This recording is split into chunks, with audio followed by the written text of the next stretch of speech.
नमस्कार। बीए द्वितीय वर्ष के संस्कृत के द्वितीय प्रश्न पत्र के अंतर्गत हम समास प्रकरण पढ़ रहे थे। जहाँ से मैंने छोड़ा था उससे आगे आज मैं प्रारंभ कर रहा हूँ। आज जो प्रथम सूत्र है सप्तमी शोंडे, इस सूत्र का अर्थ है सप्तम्यंत का सोंड आदि शब्दों के साथ समास होता है। जो सप्तम्यंत होता है, सप्तम्यंत शब्द होता है, उसका सोंड आदि शब्दों के साथ समास होता है। उदाहरण क्या है? अक्षशोंड है, इसका समास विग्रह है अक्षेषु शोंड है इति अक्षशोंड है। आगे है जो सूत्र है तत्पुरुष समानाधिकरण क्रमधार्य है। इस सूत्र का अर्थ है समानाधिकरण का अर्थ है एक आधार वाला। जो तत्पुरुष को क्या कहते हैं? क्रमधारी कहते हैं। एक आधार वाला जो समास है उसको क्या कहते हैं? उस तत्पुरुष समास को क्रमधारी कहते हैं। और आगे सूत्र है संख्या पूर्व द्विगु। इस सूत्र का अर्थ है तद्धितार्थ उत्तर पद और समाहार में यदि संख्या पूर्व में होगी, तद्धितार्थ उत्तर पद और समाहार में यदि संख्या पहले होगी तो उसे द्विगु समास कहेंगे।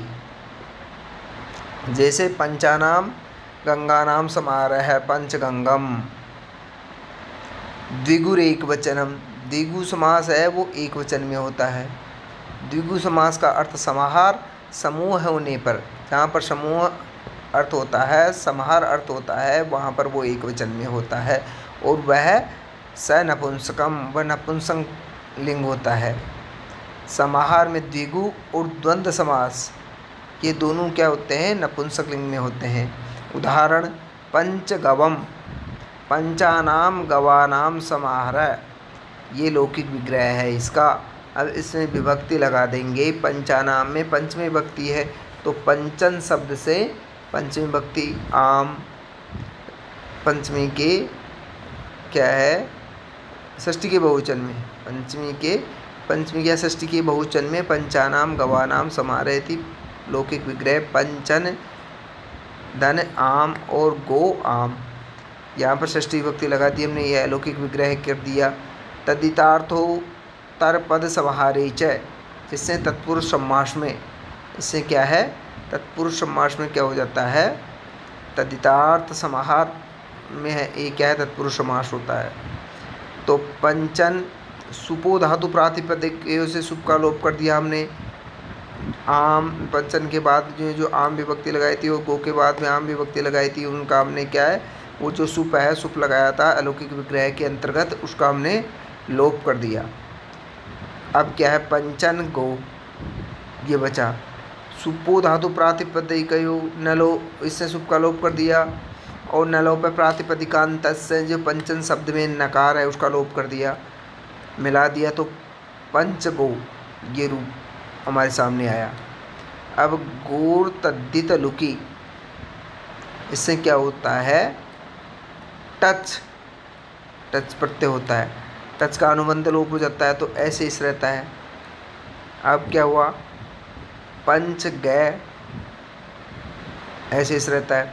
अब एचो वायाव से अव हो जाएगा, पंच गए अव और ए, ये हो गया।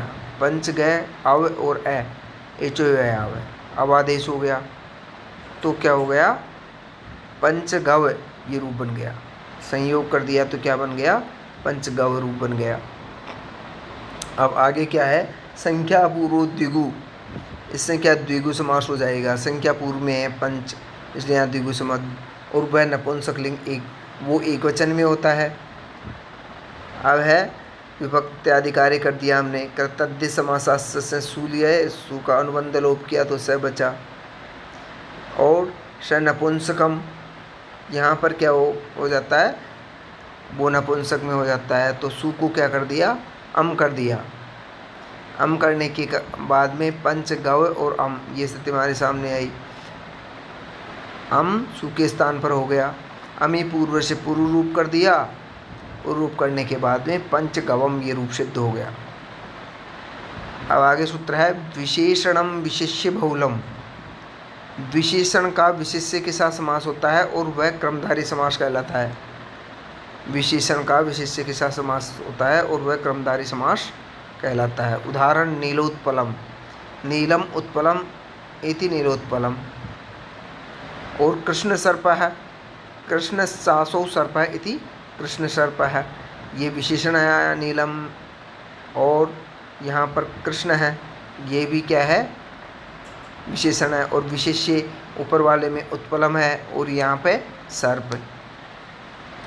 तो इस प्रकार इनका क्या हुआ, क्रमधारी समास हुआ। यहाँ पर विशेषण विशेष्य का जहाँ समास होगा वहाँ पर क्रमधारी समास होगा। आगे सूत्र है उपमानानि सामान्य वचने ही। उपमावाचक सुबंत का सामान्य धर्मवाचक सुबंत के साथ समास होता है। उपमावाचक जो सुबंत है उसका सामान्य धर्मवाचक सुबंत के साथ समास होता है और वह क्रमधारी होता है। उदाहरण क्या है, शाक पार्थिव है, शाक प्रिय यश से शाक प्रिय है, शाक प्रिय सासौ पार्थिव इति लौकिक विग्रह है। पहले शाक प्रिय यश से शाक प्रिय, शाक प्रिय सासौ पार्थिव इति शाक पार्थिव, ये लौकिक विग्रह हो गया। अलौकिक विग्रह क्या होगा, शाक प्रिय धन सु और पार्थिव सु, प्रथमा विभक्ति लगा दी दोनों तरफ, क्योंकि शाक प्रिय में भी प्रथमा विभक्ति है और पार्थिव में भी प्रथमा विभक्ति है, तो प्रथमा विभक्ति के एक वचन में सु विभक्ति लगा दी, अलौकिक विग्रह कर दिया। बहुव्रीहि गर्भ विशेषण समास से विभक्ति लोप है। बहुव्रीहि गर्भ विशेषण समास में विभक्ति का लोप हो जाता है, तो यहाँ पर हमने विभक्ति का लोप कर दिया। सुपो धातु प्रातिपदिकयोः से। अब शाक पार्थिवादीनाम सिद्धे उत्तर पद लोपस्योपसंख्यानम, इस वार्तिक से पूर्व खंड में जो प्रिय शब्द है, प्रिय शब्द का लोप हो गया। शाक प्रिय में जो क्या है, प्रिय शब्द था उसका लोप हो गया। किससे लोप किया, शाक पार्थिवादीनाम सिद्धे उत्तर पद लोपस्योपसंख्यानम।